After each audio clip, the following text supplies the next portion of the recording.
Episode की शुरुआत में हम देखते हैं कि कैसे नेफी यहाँ पे रो रही होती है और जैंग उसे चुप करवा रहा होता है, कह रहा होता है कि चुप हो जाओ। फिर ये चुप हो चुकी रहती है और फिर उसके बाद हमारा जो जगैन रहता है पूछ रहा होता है तुम ठीक तो हो ना, वैसे तुमने ऐसा चेहरा क्यों बनाया है। वो कहती है कि आपने कभी मुझसे बात नहीं ना की, इतनी ज्यादा मुझसे बात नहीं ना की, क्या आपके हाथ अभी भी दर्द कर रहे हैं।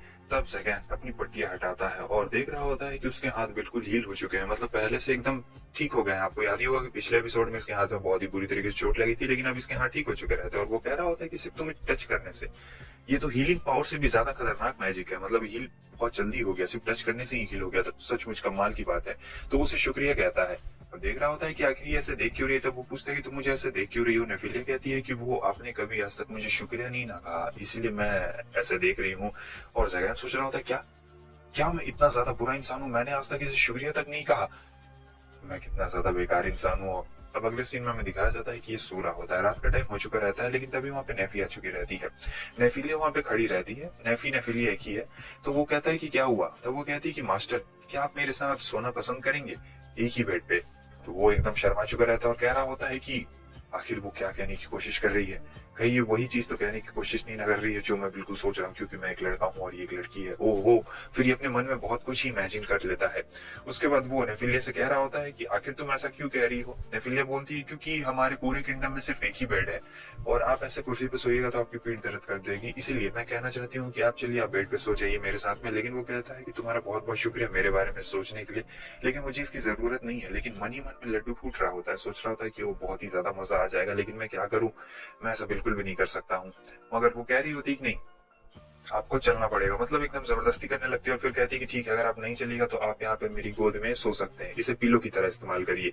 अब ये सारी बातें सुन लेने के बाद तो जो हमारा जगैन रहता है उसकी आंखें फटी की फटी रह चुकी रहती है, क्योंकि एकदम डायरेक्ट रहता है, सामने से प्रस्ताव आ रहा होता है। जगैन सोच रहा होता है मैं इसे मना भी नहीं कर सकता, मना करूंगा तो बुरा मान जाएगी। और वहां पर नेफिलिया बहुत ही ज्यादा एक्साइटेड रहती है, बिल्कुल बच्चे की तरह वहां पे कर रही होती है। तो हमारा जगैन आ चुका रहता है और चुपचाप उसकी गोदी में ऐसे सो गया रहता है। तो यहाँ पर उसे थोड़ी सी शर्म भी आ रही होती है, सोचता है कि इतना बुरा भी नहीं है, लेकिन मजा भी आ रहा होता है, शर्म भी आती है और मजा भी आता है। और यहाँ से व्यू भी बहुत ज्यादा ही एक्साइटिंग रहता है, जगैन के लिए एकदम नया नया व्यू रहता है। और फिर ये देख रही होती है आसमान में, मतलब ऐसे ऊपर में देख रही होती है और बता रही होती है कि आपने मुझ पे बहुत सारे एहसान किए हैं, इसलिए इसलिए मैं ये सब कर रही हूँ मास्टर। वो कहता है कि नहीं, ये सब करने की कोई भी जरूरत नहीं थी। लेकिन वो कहती है कि नहीं, आप बहुत ही अच्छा काम कर रहे हैं। मैं और फिर वो कहता है कि ठीक है, मुझे लगता है कि तुम्हें सॉर्सरी सिखानी चाहिए, तुम क्या सॉर्सरी सीखने में इंटरेस्टेड हो। वो कहती क्या सॉर्सरी, हाँ मैं सॉर्सरी सीखने में बहुत ही ज्यादा इंटरेस्टेड हूँ, क्योंकि माना तो इसके पास पहले से ही रहता है और ये एक मिस्टिकिज्म रहती है एक तरीके की, मतलब इसके पास माना बहुत ज्यादा रहता है, उसे मिस्टिकिज्म कहते हैं। और यहाँ पर जैगन भी बहुत ही अच्छा महसूस कर रहा होता है। उसके बाद ये बोल रही होती है कि मास्टर, मैं सॉर्सरी सीख के आपको हमेशा हमेशा के लिए प्रोटेक्ट करूंगी। देखिए मैं आपसे एक बात कह देना चाहती हूँ। वैसे ये जैगन बहुत खुश रहता है और नेफिलिया कह रही होती है कि मैं जानती हूँ कि आप कभी भी किसी को दिखाते नहीं है, आप सबको अपना रूट साइड दिखाते हैं, लेकिन मैं एकदम अपने दिल से जानती हूँ कि आप कोई बिल्कुल भी बुरे इंसान नहीं है। भले लोग आपको देख के गलत समझ जाते हैं। और वो कहानी फिर जैगन को याद आ रहा था कि कैसे उस लड़की ने कहा था कि तुम्हें क्या लगता है तुम पावर से सारी चीजें कंट्रोल कर सकते हो। ये कहानी इसने पिछले एपिसोड में सुनाई थी ना, उसी के बारे में नेफिलिया पूछ रही होती है। तब ये इसके पास कोई जवाब नहीं रहता और कह रहा होता है कि देखो, मैंने पहले ही मेंशन किया था, मैं इसके बारे में क्या ही बताऊं, आखिर तुम इसके बारे में क्या सोचती हो। तब वो अचानक से इसे पकड़ लेती है और कह रही होती है कि मास्टर बिल्कुल भी चिंता मत करिए, मुझे पता है कि आप बिल्कुल भी बुरे इंसान नहीं है, आप बहुत ही ज्यादा अच्छे हैं। और यहाँ पर इसकी आंखों में आंसू आ चुके रहते हैं, क्योंकि पहली बार किसी ने हक कर कैसे उसे बोला हुआ रहता है। सब इनकी जो रात रहती है वो ऐसे ही बैठे बैठे मतलब कट गई रहती है। और यहाँ पर हमारे जगैन के आंख में आंसू रहते हैं और सोच रहा था किसी ने भी आज मुझ तक ऐसे ट्रीट बिल्कुल भी नहीं किया था। तो ऐसे करते करते रात वहीं पर बीत चुकी रहती है। सीन कट होता है, हमें बारबरोस को दिखाया जाता है। यहाँ पे उसका दोस्त बारबरोस आया रहता है उससे मिलने के लिए और कह रहा होता है कि तुम आर्क डीमंस के 13वें मेंबर बनने के लिए तैयार हो ना। लेकिन जैगन को कुछ कंफर्म नहीं रहता है, क्योंकि और भी ताकतवर डीमंस वहां पे रहते हैं। और ये यहाँ पर मस्त कॉफी पी रहा होता है और बारबरोस बड़ा ही अजीब सा बंदा रहता है और इधर उधर उछल कूद कर रहा होता है। ये कहता है कि देखो वो सारी बातें। और फिर बारबरोस पूछता है कि अरे ये मेड यहाँ पे क्या कर रही है, तुमने अभी तक इसकी बलि नहीं चढ़ाई। वो कहता है कि नहीं, मैं इसकी बलि नहीं चढ़ाऊंगी, अब से ये मेरी शिष्य है और मैं इसे सिखाऊंगा सॉर्सरी करना। बारबरोस को हैरानी लगती है कि इतना इविल इंसान, बताओ, एक छोटी सी लड़की का मतलब शिष्य बनाया है, मतलब इसकी बलि नहीं चढ़ाने वाला है। फिर वो पूछने लगता है कि उस दिन जो नाइट्स आए थे तुम पे हमला करने के लिए, तब जैगन बता रहा होता है कि पता है इसने क्या किया, इसने अकेले ही उन्हें हरा दिया। और फिर बारबरोस ने बाहर तो देखा ही रहता है बहुत सारा जंगल जैसा रूट्स उगा हुआ रहता है, जैसे पिछले एपिसोड में आपने देखा था नेफिलिया की पावर को, तो वही सारी चीजें बता रहा होता है। हालांकि इसे गुस्सा भी आ रहा होता है क्योंकि ये हमेशा नेफिलिया को नीचे दिखाने की कोशिश कर रहा था। उसके बाद आगे हमें दिखाया जाता है कि कैसे अगर ये आर्क डीमंस का 13वां मेंबर बन जाएगा तो ये बड़े आराम से नेफिलिया को बाहर निकाल सकता है इस लॉकर से।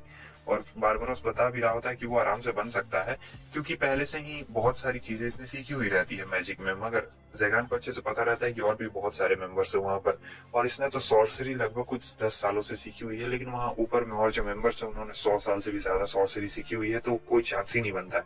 फिर भी बारबरोस को पूरा यकीन रहता है कि इसका दोस्त आर्क डीमंस का 13वां मेंबर बन सकता है बड़े आराम से, और ये यहाँ पे सोच रहा होता है अच्छा चलो जो भी होगा देखा जाएगा, इतना ज्यादा इसके बारे में नहीं सोचना है।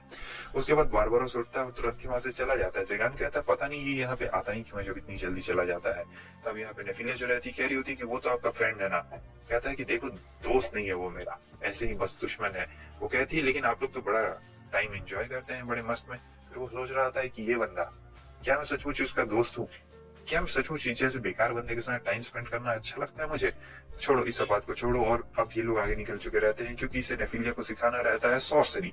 तो अब यहाँ पे नेफिलिया का सॉर्सरी का कोर्स शुरू हो चुका रहता है, जहाँ पर धीरे धीरे करके वो उससे सारी चीजें बता रहा होता है, और यहाँ पर खाना भी उसी में शामिल रहता है एक तरीके से।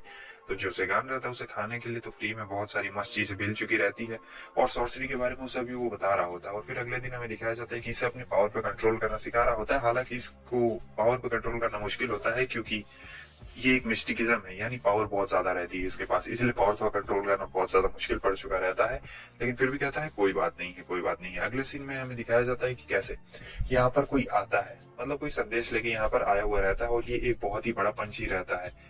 ये समझ गया रहता है कि कुछ ना कुछ तो गड़बड़ी जरूर होने वाली है, क्योंकि ये पंछी लेटर लेके आया है, इसका मतलब कुछ अच्छा नहीं होने वाला है, ये बहुत ही खतरनाक है। और ये आया रहता है आर्क डीमंस की तरफ से इन्विटेशन 13वां आर्क डीमन बनने के लिए, क्योंकि एक मेंबर मारा गया ना उनका। तो अब यहाँ पर हमारा ज़ेगान जो रहता है वो पहुंच चुका रहता है आर्क डीमंस के पास। अभी करेंटली 12 मेंबर्स है, और वो 12 मेंबर्स बहुत ही ज्यादा पावरफुल है, मतलब इतना ज्यादा पावरफुल है कि आप कह ही नहीं सकते। अगर वो अपनी एक उंगली भी उठा दे तो हमारे ज़ेगान को एकदम पावर महसूस होगा और वो हार भी सकता है।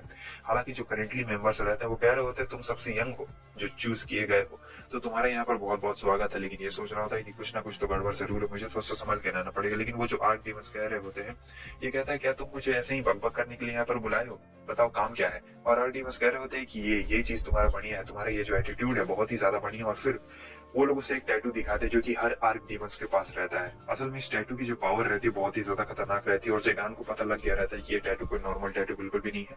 ये एक तरीके से सिंबल रहता है कि आप आर्क डीमंस के एक मेंबर है, और जो आर्क डीमंस रहते हैं वो सॉर्सरी में सबसे ज्यादा पावरफुल रहते हैं। तो यहाँ पर वो लोग बता रहे होते हैं कि मुबारक हो, तुम्हें आर्क डीमंस बनने के लिए चुना गया है। वैसे आर्क डीमन बनने के बाद तुम बहुत ही ज्यादा पावरफुल बन जाओगे। अब ज़ेगान सोच रहा होता है तभी मुझे इन सभी में से इतनी ज्यादा पावर महसूस हो रही है, क्योंकि सबके सब बिल्कुल वैसे ही है। और ये लोग बोल रहे होते हैं कि तुम्हें याद है तुमने अपना पहला सॉर्सरर कब मारा था? जब तुम 8 साल के थे। वो जो सॉर्सरर था वो ताकतवर था, लेकिन तुम सिर्फ 8 साल के बच्चे थे, और तुमने बस एक ही झलक में उसकी सॉर्सरी सीख ली थी। उसके बाद अपने सॉर्स मैजिक से सीधे उस सॉर्सरर को मार दिया। मतलब एक 8 साल का बच्चा सेकंड ग्रेड सॉर्सरर को मार देता, काफी अचंभव वाली बात रहती है। और ये हमारे ज़ेगान का बचपन ही था।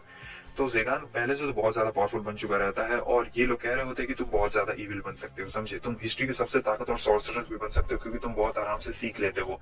लेकिन हम तुम्हें ये भी कहना चाहते हैं कि तुम सॉर्सरी में बहुत अच्छे तरीके से मास्टर भी कर सकते हो, ज्यादा वक्त तुम्हें बिल्कुल भी नहीं लगने वाला है। तब एक लेडी रहती है, कह रही होती है कि देखो ज्यादा टाइम पास हम लोग नहीं करने वाले, तुम्हें बाकी सारी चीजों के बारे में पता है, और एक सॉर्सरर बनना मतलब डिस्ट्रक्शन होता है।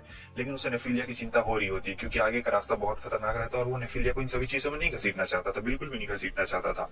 तब वो लोग बता रहे होते कि एक बार अगर तुम आर्क डीमंस के मेंबर बन जाओगे तो वो रास्ता बहुत ही ज्यादा अंधेरा भरा रहेगा, मतलब वहां पर रोशनी बिल्कुल भी नहीं रहेगी, और तुम्हें बहुत ही बुरे बुरे काम करने पड़ेंगे, मतलब बहुत ही ज्यादा बुरे बुरे, सिर्फ अपने लिए, समझे? तुम्हें वहां पर किसी को भी नहीं देखना है, और तुम एकदम ईविल बन जाओगे, पूरे डेविल कहलाओगे। लेकिन यहाँ पर इसकी भी कुछ शर्तें रहती है। ये जानता था कि सॉर्सरी का आगे का रास्ता बहुत ही ज्यादा डार्क है, और ये नेफिलिया को उसमें बिल्कुल भी नहीं फंसाना चाहता था। इसलिए वो साफ साफ उन बंदों से कह देता है कि ठीक है, अगर आप चाहते हैं कि मैं आर्क डीमंस का 13वां मेंबर बनूं तो ठीक है, लेकिन मेरी भी कुछ शर्तें हैं। उसके बाद वो उन लोगों को अपनी शर्तें सुना रहा होता है कि आखिर उसकी क्या क्या शर्तें हैं। लेकिन अचंभों की बात तो ये रहती है कि वो 12 जो आर्क डीमंस रहते हैं वो भी मान चुके रहते हैं, कहते हैं कि ठीक है बताओ जो भी इच्छा है तुम्हारी। और फिर उसके बाद जो भी रिचुअल रहता है वो ये लोग निभा डालते हैं। सीन कट होता है, हमें नेफिलिया को दिखाना चाहता है जो कि यहाँ पे अपने मास्टर के लिए खाना बना रही होती है। तब तक उसका मास्टर यानी ज़ेगान वहाँ पे आ चुका रहता है और ये कहती है मास्टर स्वागत है, आज मैंने आपका फेवरेट खाना बनाया है। और फिर यहाँ पे ज़ेगान आके बता रहा होता है कि मैं क्या करूँ, मैं क्या ना करूँ। और वो बता रहा होता है कि देखो मुझे तुम्हें एक चीज बतानी है। वो बहुत ही गौर से सुन रही होती है। उसके बाद वो बताता है कि मैं आर्क डीमंस का 13वां मेंबर बन चुका हूँ। अपना एम्बलम भी दिखाता है। तो यहाँ पर वो बहुत ज्यादा खुश होती है, कह रही होती है मास्टर ये तो बहुत ही ज्यादा खुशी की बात है, तो हमें एक्स्ट्रा में पार्टी करनी चाहिए। लेकिन वो फिर आगे बढ़ता है और कह रहा होता है कि देखो अब मेरे पास वो प्रॉपर्टी आ चुकी है जिसका मुझे तलाश था। तो यहाँ पर वो चाबी ले आता है, सीधे उसके कॉलर के पास में लगाता है और मैजिक से हमें दिखाया जाता है। वो कहता है कि ठीक है, अब से मैं तुम्हें आजाद कर रहा हूँ इस कॉलर से हमेशा हमेशा के लिए। तो यहाँ पर वो कॉलर हमेशा हमेशा के लिए अब गायब हो चुका था। नेफिलिया एकदम फ्री थी, अपनी पावर का इस्तेमाल कर सकती थी। तो ये कह रही होती कि वाह मास्टर वाह। और फिर वो कहता है कि अब मुझे तुम्हारी जरूरत नहीं है क्योंकि मैं एक आर्क डीमन बन चुका हूँ। निकल जाओ मेरी नजरों से, मैं तुमसे बहुत ही ज्यादा नफरत करता हूँ। अब ये सारी चीजें सुनने के बाद तो नेफिलिया को अंदर से कुछ हो जाता है। और अगले सीन में हमें दिखाया जाता है वो बेहोशी की हालत से उठती हुई दिखती है कि ये मैं कहाँ पर आ गई हूँ। फिर से याद आता है कि मैं तो मास्टर के लिए खाना बना रही थी। अच्छा हाँ, मुझे मास्टर के लिए खाना बनाना था और फिर हाँ मास्टर आ गए थे। तो फिर वो जाने लगती है, सोच रही होती है कि मैं पता नहीं यहाँ पर कैसे आ गई। लेकिन जैसे ही वो आगे बढ़ती है ये देखती है कि वहां पर कॉलर गिरा हुआ रहता है। इसे सारी बातें याद आ चुकी रहती है कि कैसे इसके मास्टर ने इसे कहा है कि मुझसे दूर हट जाओ। इसकी आंखों से आंसू आ रहे होते हैं। आंखों से आंसू इसलिए नहीं आ रहे होते हैं कि क्या हुआ, असल में इसलिए आंखों से आंसू आ रहे होते हैं क्योंकि ज़ेगान ने खुद उससे कहा था कि तुम्हें कभी मेरी जरूरत पड़े तो मुझे बुला लेना।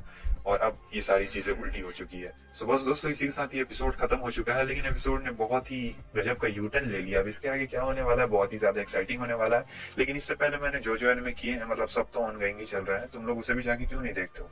वायरल तुम लोगों ने देखी नहीं है, सुबह 6 बजे डाला था इतनी मुश्किल से। तो जाकर एक बार उसे भी तुम लोग जरूर देख लो, थोड़ा सा सपोर्ट दिखाओ, मस्त एनिमे है वो भी।